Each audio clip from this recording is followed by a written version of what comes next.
کہتے ہیں جی کہ ایک آدمی انڈیا سے آ رہا تھا روزے سے، اب ہوائی جہاز چونکہ سعودی عرب کی طرف چل رہا ہے تو لازمی بات ہے کہ افطار میں دیر تو نہیں ہوگی، جلدی ہوگی، یا تو الٹا جا رہا ہوگا، وہ تو الٹا ادھر آ رہا ہے مغرب کی طرف۔ بہرحال جب تک سورج غروب نہ ہو افطار نہیں کر سکتا۔ یہ بڑی بے وقوفی ہوتی ہے ایئر لائن والوں کی۔ میں ایک دفعہ خود جہاز میں بیٹھا ہوا تھا، جہاز نے کراچی سے اڑنا تھا، جہاز اڑا تقریباً کوئی آدھے پونے گھنٹے کے بعد انہوں نے اعلان کر دیا کہ جی کراچی میں افطار کا وقت ہو گیا ہے، لہذا ہم کھانا چلا رہے ہیں، روزے والے افطار کر رہے ہیں۔ میں نے کہا ظاہر سامنے تو سورج کھڑا ہے، خدا کا خوف کرو، سورج نظر آ رہا ہے، جہاں جا رہے ہو وہاں کے وقت کا حکم ہوگا، نہ کہ کراچی کا حکم ہوگا۔ پھر مان لی بات انہوں نے، لیکن بڑی مشکل سے۔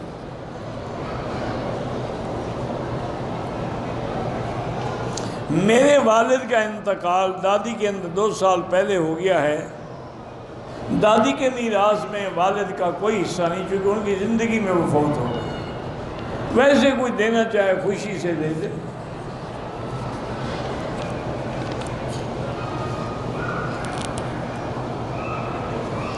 لوگ کہتے ہیں کہ آیت کریمہ جو ہے نہیں پڑھنی چاہیے، یہ گرم ہوتی ہے۔ پھر قرآن تو سارا زیادہ گرم ہوگا نا؟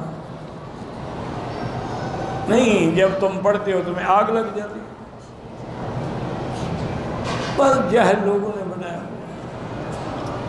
بالکل پڑھا کرو، اللہ کے قرآن کا حکم ہے، حضور کا فرمان ہے کہ آیت کریمہ ایک ایسی آیت ہے کہ اس میں اسم اللہ الاعظم ہے کہ جس سے دعا مانگو تو قبول ہوتی ہے۔ تمہیں گرمی لگتی ہے، کبھی کہتے ہیں نام رکھا ہے جی بچہ بیمار ہے، نام بھاری پڑ گیا ہے، اتار دو جی وہ نام، کوئی ہلکا سا رکھ لو، کوئی چنڈو منڈو گلو گلو وہ رکھ لو، وہ تو بھاری نہیں ہوتے نا، کالو گلابو، نام تو اسلام والا بھاری ہوتا ہے نا۔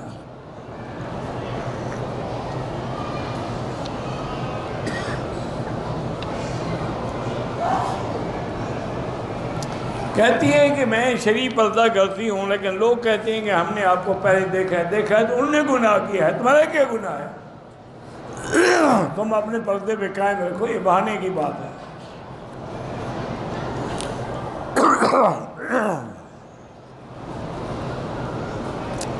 آذان سے صلاۃ و سلام جو پڑھتے ہیں وہ بدعت ہے۔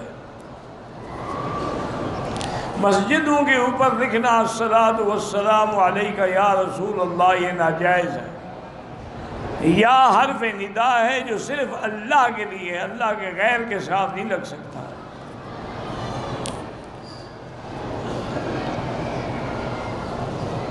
بخاری شریف میں کچھ حدیثیں ایسی ہیں جن کی سند میں ضعیف راوی، ماشاءاللہ تم اس راوی کا نام تو لکھو جو ضعیف راوی ہے، بس سنا ہوا ہے لکھ دیا ہے۔ بخاری شریف کی بعض روایات پہ لوگوں نے اعتراض کیا، لیکن علماء نے جواب دیا کہ نہیں، سب حدیثیں صحیح ہیں۔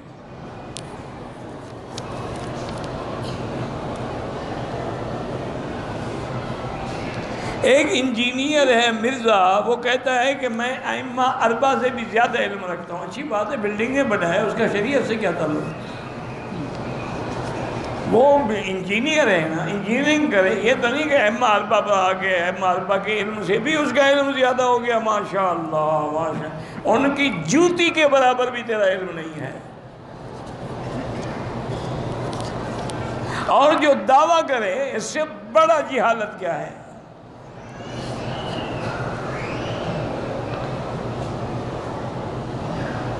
امام ترمذی لکھتے ہیں کہ والعمل عند اہل العلم، وہ اشارہ کرتے ہیں کہ اس پہ اتفاق ہے، یہ اجماع ہے، یہ اختلاف ہے، یہ ان کی مصطلحات ہیں حدیث کی۔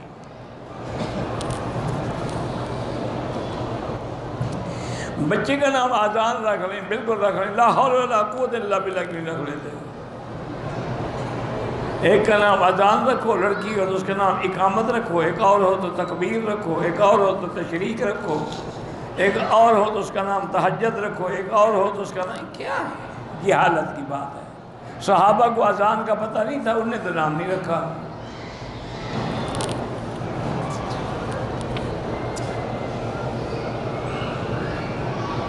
میں رشتہ داروں کے گھر میں جاتی ہوں، پردہ نہیں کرتے، تو ایسے گھر میں نہ جایا کریں میری بیٹی۔ اب آپ شرعی پردہ کرتی ہیں، ناراض ہوتے ہیں تو ہو جائیں، اللہ ناراض نہ ہو، بندے کی ناراضگی کیا کرے گی۔ میری والدہ بیمار ہے، اللہ ہر بیمار کو شفائے کاملہ عطا فرمائے۔ اگر نفلی طواف کرتے ہوئے عورت کو حیض آ گیا، فوراً چھوڑ دے اور حرم سے باہر چلی جائے، ہوٹل میں انتظار کرے، جب پاک ہو جائے غسل کر کے پھر ابتدا سے وہ طواف کی قضا کرے، چونکہ طواف شروع کرنے کے بعد اس کے ذمے واجب ہو جاتا ہے۔ نفلی طواف تو تب تک ہے جب تک ہم نے نیت نہیں کی، جب نیت کر کے شروع کر دیا اب تو واجب ہو گیا پورا کرنا۔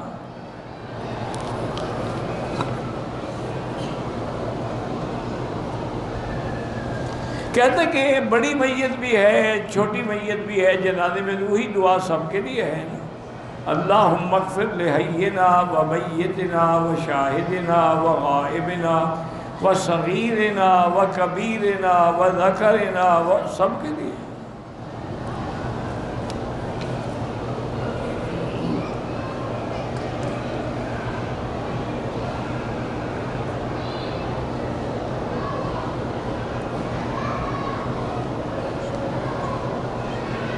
ایک مولوی صاحب ہیں، بڑے خطیب ہیں، دیوبند کے فارغ بھی ہیں، انہوں نے جنازے کے بعد دعا کہہ دی، کوئی بات نہیں میرا بھائی، کچھ تم بھی گوارہ کیا کرو۔ بعض ماحول ایسا ہوتا ہے کہ وہاں فتنے سے بچنے کے لیے آدمی مجبور ہو جاتا ہے۔ اب دیکھیں نا، میرے آقا نے سرکار دو عالم نے بی بی عائشہ سے فرمایا کہ عائشہ تیری قوم نے اللہ کے کعبے کی شکل تبدیل کر دی، دروازہ اونچا رکھ دیا، جس کو چاہے آنے دے، جس کو چاہے نہ آنے دے۔ اب رکن یمانی کی طرف جو دروازہ تھا اس کو بند کر دیا، اور حتیم کی طرف سے 7 ہاتھ کے قریب جگہ بھی باہر چھوڑ دی۔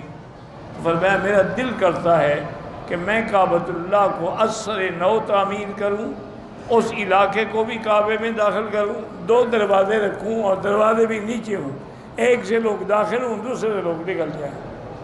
لیکن لولا قومک حدیث عہد، لیکن تمہاری قوم ابھی ابھی نئی نئی اسلام میں داخل ہوئی ہے، اگر میں ایسا کروں گا تو کہیں گے دیکھو ایسا اللہ کے نبی آیا کہ خدا کا گھر بھی توڑ دیا۔ تو ایک فتنے کا اندیشہ ہے، تو اس فتنے کے اندیشے کے پیش نظر حضور پاک نے تعمیر نہیں کی۔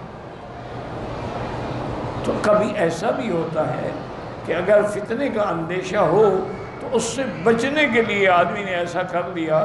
نیتیں تو اللہ جانتے ہیں، آپ کے ہمارے دلوں کے مالک تو نہیں ہیں۔ بہرحال ان کو چاہیے تو یہ تھا کہ وہ ہمت کرتے اور نہ بدعت کرتے، لیکن مجبور ہو کر نے کیا تو اللہ معاف کرے۔